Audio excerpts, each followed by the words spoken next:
유아교육도 전공하시고 또 영어 놀이학교의 원장님이신 수원쌤을 모시고 유아기 시기의 영어 교육에 대해서 이야기 나눠보도록 하겠습니다. 안녕하세요. 캔더버스입니다.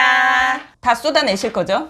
네, 제가 사교육 시장에 있지만 어머님들께서 집에서 가르치는 영어에 큰 힘을 보태고자 현장을 낱낱이 파헤쳐 드려볼게요. 그러면 일단 유아기 영어 교육의 핵심은 파닉스인 것 같아요. 제가 봐도 뭐 모든 기관이 대부분이 다 파닉스를 하고 있다라고 보면 될 것 같은데 파닉스의 적절한 시기는 언제인 것 같으세요? 보면 초등학교 때 하면 진짜 몇 달 만에 끝날 거를 유치원 시기 하면 진짜 최소 3년은 걸리잖아요. 완성하는데. 그렇죠. 네, 또 완성이 되지도 않는 것 같아요. 저희 딸을 보면 다 하고 나서도 이게 어떻게 소리가 나는지 잘 모르거든요. 초등학교 가서도 뭐 헷갈리는 거예요. 또 앞에 거 다 잊어버리고. 적합한 시기가 있나요? 아이들이 5세가 되면 네. 이제 우리 모국어, 한글에 대해서 관심을 갖기 시작하고요. 그때 글자에 관심을 갖기 시작할 무렵 음가가 조합이 돼서 한글은 소리가 난다라는 걸 이제 간판이나 여러 환경을 통해서 알게 돼요. 네. 그런 규칙에 관심이 생기고 글자를 읽어내고 싶어 할 때 그때 파닉스를 시작하시면 좋은데 요즘 연령으로는 개인 차가 있지만 대부분 5세에는 한글에 관심을 갖고 있고 네. 그 한글에 관심을 갖는 것처럼 다양한 문자를 접할 시기에 영어의 파닉스에 노출시키시면 아마 조금 비슷한 규칙으로 이해하기 수월하지 않을까 싶습니다. 이전 영상에서 계속 선생님이 주장하셨던 게 모국어가 완성이 돼야 네. 영어도 되는 거다라는 이야기를 많이 하셨는데 그거는 앞서 말씀드렸던 것처럼 네. 우리는 유치원 원장 연수에서 만난 동기들이잖아요. 네. 저는 유아교육을 했지만 아이들이 어떻게 하면 생각하는 주머니를 좀 키울 수 있고 어떻게 하면 다른 나라의 언어, 이중 언어라고 하는 영어에 대해서 재미있게 즐길 수 있을까라는 생각으로 영어를 같이 교육하고 있어요. 그러다 보니까 참 본론적인 거를 읽기가 참 어려워요. 대부분의 현장에 있는 많은 이제 선생님이나 원장님들께서 모국어가 노출의 빈도수가 높고 그거를 제대로 잘 어휘와 확장시킨 아이들이 이중 언어도 수월하게 할 수 있다라는 것에 많이 찬성론을 하시잖아요. 근데 간혹 영어에 너무 치우치거나 이용하시려는 분들께서는 애들은 어려서부터 영어 할 수 있다. 아이들은 영어에 이미 노출되어 있다. 라고 말씀하시는 경우가 많은데 그거는 조금 조심해야 되는 말이 아닌가 싶습니다. 어려서는 모국어를 익혀놔야 되고요. 그 익혀놓은 모국어의 어휘와 그리고 그 표현력을 가지고 어차피 영어는 모국어처럼 할 수 없어요. 이중언어일 뿐이기 때문에 그 이중언어를 더 큰 확장을 시키는데 분명히 모국어가 힘이 될 겁니다. 네. 그러면 저는 이제 유치원에 오랜 기간 근무하면서 아이들이 매일매일 영어 교육을 하는 유치원이었거든요. 30분이라도 매일매일 영어로 노출이 됐었는데 그러니까 이제 제가 엄마표를 시작할 때 집 파닉스 교육은 이렇게 했고 노래는 이런 노래를 했었고 뭐 이런 그렇죠, 좀 그렇죠. 주워 들은 게 많아가지고 서당계. 네.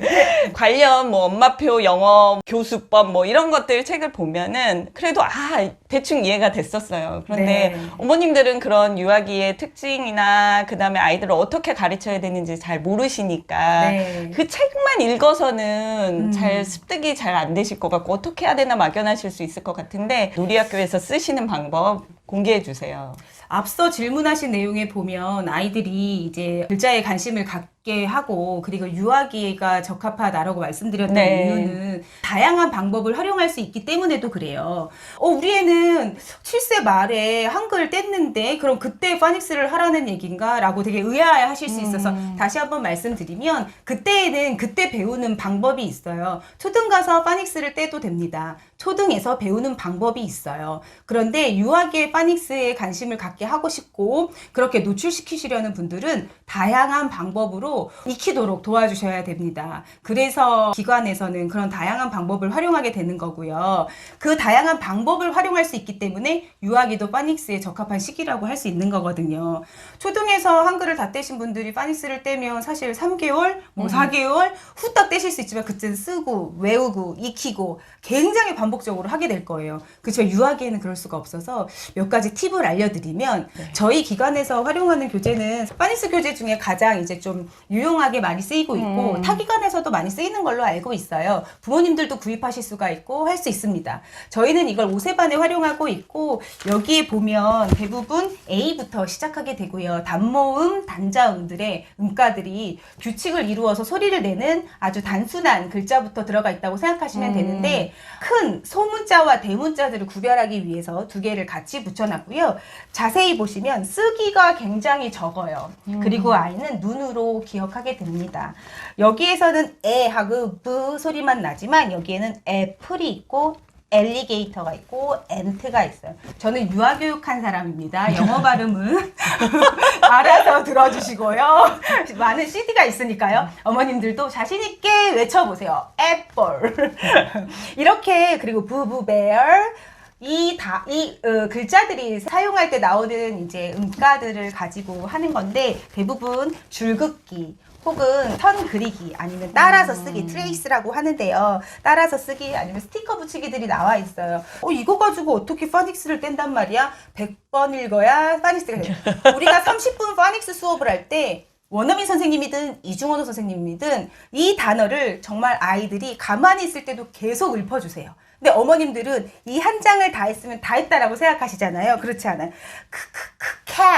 cat를 계속 정말 끝날 때까지 이 두 단어를 30분 동안 읽어준다고 생각하면 가정에서는 아마 좀 어려우시지 않을까. 이런 활동들이 정말 단순하게 되어 있기 때문에 이것과 비슷하게 교재를 구입하실 수도 있겠지만 인터넷에 많이 널려 있는 제가 지금 이렇게 사이트 올려드리는데 그 사이트에는 워크시트가 무료로 다운받아서 이제 프린트할 수 있는 사이트고요. 이런 데 많이 보면 그냥 글자를 구별하기 위한 컬러링 페이퍼들이 되게 많아요. 이 아이가 이게 G인지 이게 고인지 뭔지 알아볼 수 있도록 컬러링을 하면서 얘는 여기가 삐져나와 있다. 얘는 여기가 길다. 이런 글자의 구별만 할 수 있도록 컬러링 활용해 주시면 좋을 것 같고요. 두 번째로는 단어 카드 활용을 말씀드리고 싶어요. 가정에서는 각 단어 카드를 만드실 때 그냥 머릿속에 다양한 것들이 그려지신대요. 이런 사진만 있는 단어, 글자만 있는 단어, 사진과 글자가 같이 있는 단어 카드들을 활용하실 수 있다는 생각을 하게 되겠죠.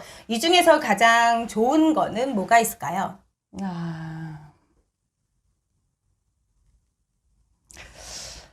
이걸 선택하고 싶지만 이게 답이 아닐 것 같아요. 네네네. 가장 일반적으로는 이런 거 네. 많이 활용하지요. 이 사람이 어디 가고 있는 것 같으니까 거우라는 단어를 알려주기 위해서. 우리 가정에서도 사실 한글 네. 떼기 할 때 이렇게 많이 하잖아요. 냉장고 앞에 냉장고 붙여놓고. 그렇죠. 그런데 아이들의 언어 능력은 생각해내서 말하는 게 되게 중요하거든요. 다 괜찮습니다. 활용하실 수 있고요. 이중언어 혹은 다른 언어를 가리킬 때 가장 좋은 건 이거라고 해요. 아이들이 이걸 보고 언어로 생각해서 go라고 말하는 거 되게 중요하다고 하고요. 그리고 이거 파닉스 뗄 때는 이런 것도 되게 중요하겠죠. 이게 만약에 고우가 있다면 이번 달에 배우는 교재에 나온 단어 5개를 줄이셔서 똑같은 걸 5개씩 만드신 다음에 사방에 붙이시는 거예요.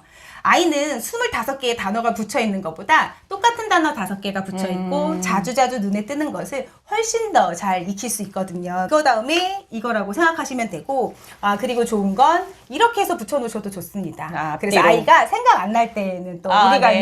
늘 언제나 열어놓잖아요. 네. 아이가 정답을 확인할 수 있도록 열어놓는 거. 그래서 이제 언제든 확인할 수 있는 단어 카드 말씀드리고 싶고, 그리고 이제 뭐 스토리북 같은 거 활용해서 파닉스 뗄 수 있습니다. 근데 스토리북은 파닉스를 시작하는 아이들에게는 그다지 쉽지는 않을 것 같아요. 우리가 파닉스를 배우는 가장 기본적인 목적이 리딩에 있기 때문에 리딩에 스토리북을 활용하는 거는 가장 좋은 방법이지 않을까 하는 생각이 듭니다. 네. 어머님들이 처음 이제 시작하실 때는 이렇게 다양한 방법까지는 생각을 못 하실 것 같아요. 파닉스 교육의 진정한 꿀팁을 알려주셨는데요. 파닉스만으로는 읽혀지지가 않잖아요. 네. 영어 책이 저희가 흔히 얘기하는 사이트 워드도 함께 해야 된다라고 하는데 또 그렇게 하지 않아도 된다라고 생각하시는 분들도 계시기도 하더라고요. 그거에 대해서는 어떻게 생각하시나요? 저도 사실 사이트 워드와 파닉스의 차이를 모르겠어요. 네. 왜냐하면 아이들은 처음에 시작했을 때 크, at, 트 해서 cat라고 하지 않고 외워서 네. 자꾸 보니까 외워서 읽은 아이들이 더 많거든요. 사이트 워드도 아시다시피 빈도수가 높게 나오는 그런 단어들을 사이트 워드라고 하고 그리고 자주 사용되는 어휘들이잖아요. 네. 그렇지만 그거는 파닉스로 읽혀지지 않는 규칙이라서 그렇죠. 그렇게 분류를 했었어요. 근데 사이트 워드는 많이 익혀야 되고 많이 봐야 되고 암기해야 돼요. 네, 암기해야 되는 거고 파닉스는 유추해낼 수 있겠죠. 점점 하다 보면 유추해낼 수 있는 거. 나 이 규칙 알아 하고 읽어낼 수 있는 것들을 말하는 것 같아요. 그거는 어떻게 보면 처음에 시작은 같았지만 마지막에 갈수록 이제 아이들이 활용하는 거나 리딩의 자신감을 얻게 해주고 싶다. 그러면 사이트 워드를 모르고 나서는 책 읽기를 즐길 수는 없을 것 같다는 생각이 듭니다. 그렇죠. 아주 예전 책에 제가 이제 엄마표를 시작한 게 이제 퇴사를 하고 우연히 중고서적에 갔어요. 가은 아빠의 영어학습 백과? 뭐 이런 책이 있었는데 거기에는 그렇게 파닉스하고 사이트 워드를 함께 교육을 해야 된다고 해서 워크북까지 이렇게 실려져 있는 책을 봤거든요. 아, 이렇게 이루어져야 되겠구나라는 거를 인식을 했는데 이렇게 들으니까 도움이 되네요. 그러면 사이트 워드가 대략 어느 정도라고 보면 될까요? 사이트 워드는 미국에서 많은 선생님들이 얘기하고 있고 미국 애들도 네. 외워야 돼요. 맞아요. 그러다 보니까 그렇다더라고요. 왜냐면 우리가 1학년 때 맞춤법 해서 네. 받아쓰기 하는 거랑 똑같거든요. 맞아요. 네. 미국에서도 초등학교 교실에 타닥타닥 이렇게 막 붙여 있어요. 사이트 워드는 네. 외워라 이거죠. 그렇죠.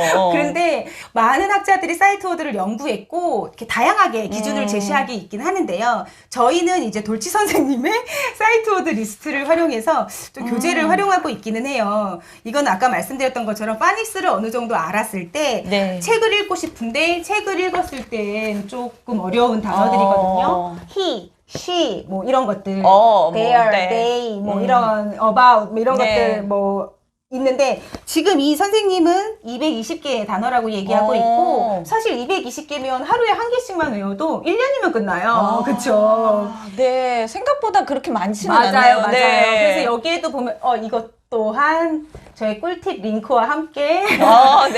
커뮤니티에 올려드릴게요. 그래서 여기에도 보면 우리가 배웠던 음가대로 소리나지 않는 단어들이 되게 있거든요. 그럼 이 220개를 외우고 나면 스토리북을 읽을 때 너무너무 수월해지는 거예요. 그렇죠. 초반에 관심을 가질 수 있겠다 했던 이런 교재들. 이거는 사실 미국에서 4세에 이제 많이 보여주는 우리 네. 보드북 같은 거. 그러니까 우리 애기들 한글 아이들 책 관심 읽을 때 읽어주는 그런 책인데요. 여기에 보면 굉장히 어려운 단어들이 많아요. 네, 맞아요. 왜냐면 활용하지 않기 때문에 그렇습니다. 우리가 한국어로 잘 사용하지 않은 어휘, 네. 애기들 어휘들이 여기에 다 담겨 있어서 그렇거든요. 그러면 이거는 파닉스만 썼을 때는 읽어낼 수가 없는 게 많고요. 네. 차라리 이렇게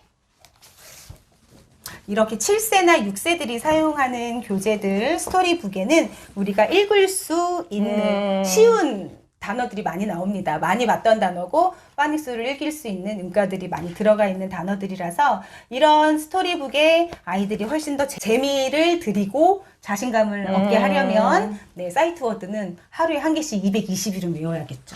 네. 그러면 뭐 3년 안에 한다고 생각하면 아이고 그렇죠. 네, 그러면 뭐 1년에 한 너무 수월하죠. 70개씩, 일주일에 한 개?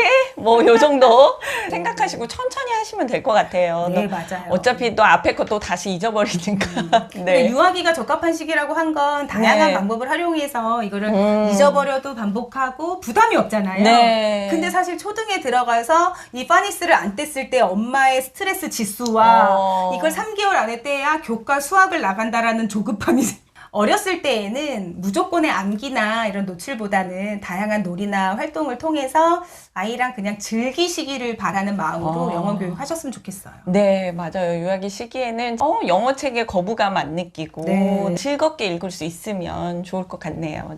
오늘 정말 도움이 많이 되는 즐거운 시간이었던 것 같아요. 네, 어머님들은 특히나 더 많이 도움이 되셨을 것 같습니다. 유아기의 영어는 활동 중심이어야 되고 아이들의 궁극적인 목표는 책 읽기라는 개념으로 저희는 유아기 영어 교육을 하고 있습니다. 이럴 때 사실 저희는 저희는 늘 살던 현장이어서 꿀팁을 드리는 게 도움이 될까 싶지만 많은 반응 보여주시면 저희가 수업할 때 활용하는 자료라든지 또 어떤 방법으로 진행해 나가고 얼마나 시기가 걸리고 이런 자세한 꿀팁도 전해드릴 수 있을 것 같아요. 다음 영상도 많이 기대해 주시면 더 열심히 준비해 보겠습니다. 네, 다음 영상에서 만나요. 안녕!